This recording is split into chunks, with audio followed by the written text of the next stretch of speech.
Bonjour. Nous avons vu précédemment qu'il était possible d'affecter des valeurs de plage nommées à des variables dans le code Visual Basic. Donc je vous propose de faire une petite expérience, c'est d'affecter donc une plage nommée, mais une plage comprenant plusieurs cellules à une variable dans Visual Basic et voir un petit peu comment ça se comporte. Et on va découvrir donc premiers exemples de variables de type tableau, c'est-à-dire des variables à plusieurs dimensions et qui contiennent plusieurs informations. Alors pour cela, j'ai créé une plage de cellules, donc avec un petit tableau avec des en-têtes de lignes et de colonnes. La première colonne contient du texte, les noms, et ensuite j'ai fait varier, j'ai fait volontairement des erreurs en mettant des valeurs de types différents pour voir un petit peu comment le code Visual Basic allait mémoriser ces informations qui sont de nature différente. Donc cette plage, je lui ai donné un nom, je l'ai appelée plage BD.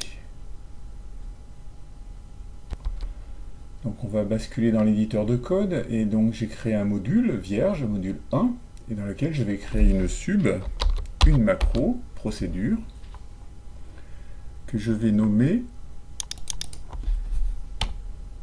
alors avec un nom assez long, en camel. L'idée c'est d'avoir des noms de macros et de procédures qui soient faciles à comprendre pour le futur. Je vais rajouter un petit commentaire.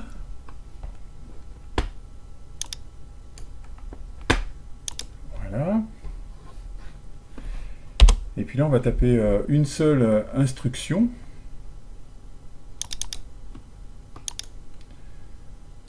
Alors je vais créer une variable que je vais appeler tableau plage base de données.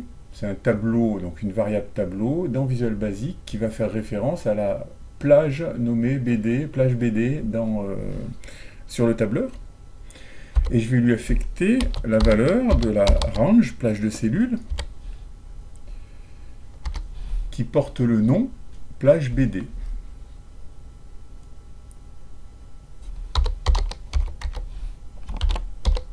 Il ne faut pas se tromper sur la syntaxe, parce qu'il y a des majuscules.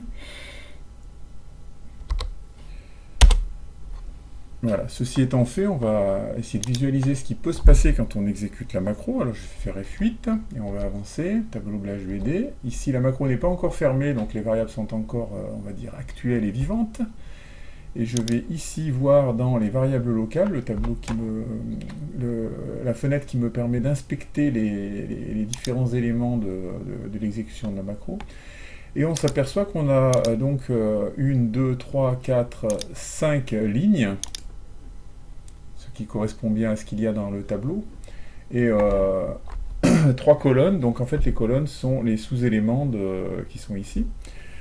Donc le tableau en fait, qui est une variable tableau, c'est un ensemble de variables qui sont numérotées par leurs coordonnées. Alors on commence par la ligne et le numéro de colonne. Donc la ligne 1, colonne 1, contient la variable texte, le texte nom. C'est celle qui est sélectionnée ici. La ligne 1, colonne 2, contient date de naissance, etc. etc. Donc en faisant référence aux coordonnées dans le tableau, on se retrouve avec quelque chose qui ressemble à la plage de cellules en fait. Alors comment Visual Basic a mémorisé ça? En fait, on s'aperçoit que tout ce qui est texte ici a été mis entre petits guillemets, et donc les variables sont stockées sous la forme d'une forme qui est très lourde, qui prend beaucoup de place en mémoire, mais pour des tout petits tableaux comme ça, c'est pas très très grave. Et donc ça a été nommé sous la forme variante, mais en fait Excel a reconnu que c'était une variable string, c'est-à-dire une chaîne de caractères. Donc en fait, c'est normal, la première ligne contient des chaînes de caractères. Il devrait en être de même pour toutes les premières Dupont, Durand, pour tous les éléments de la première colonne. Dubois et Albert ont tous été reconnus comme string. Et ensuite, on regarde un petit peu, on a une date qui est la date de naissance de Dupont.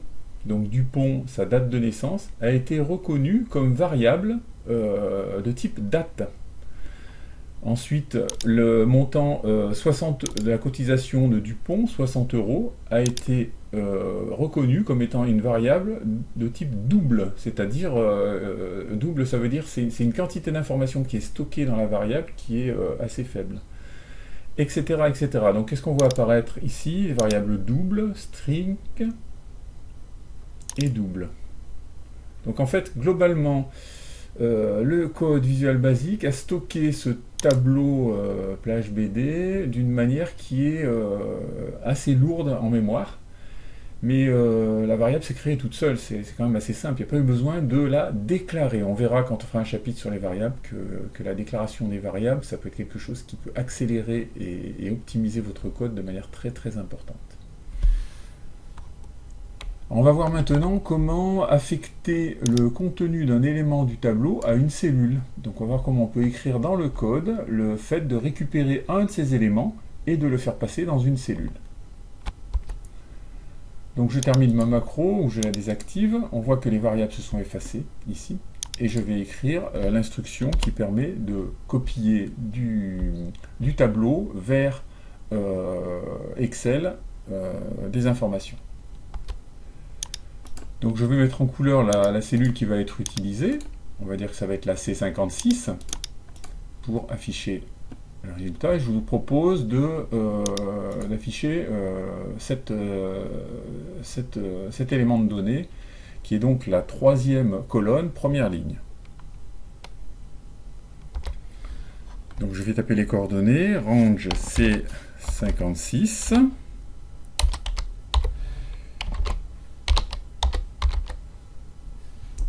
La valeur et je vais lui attribuer.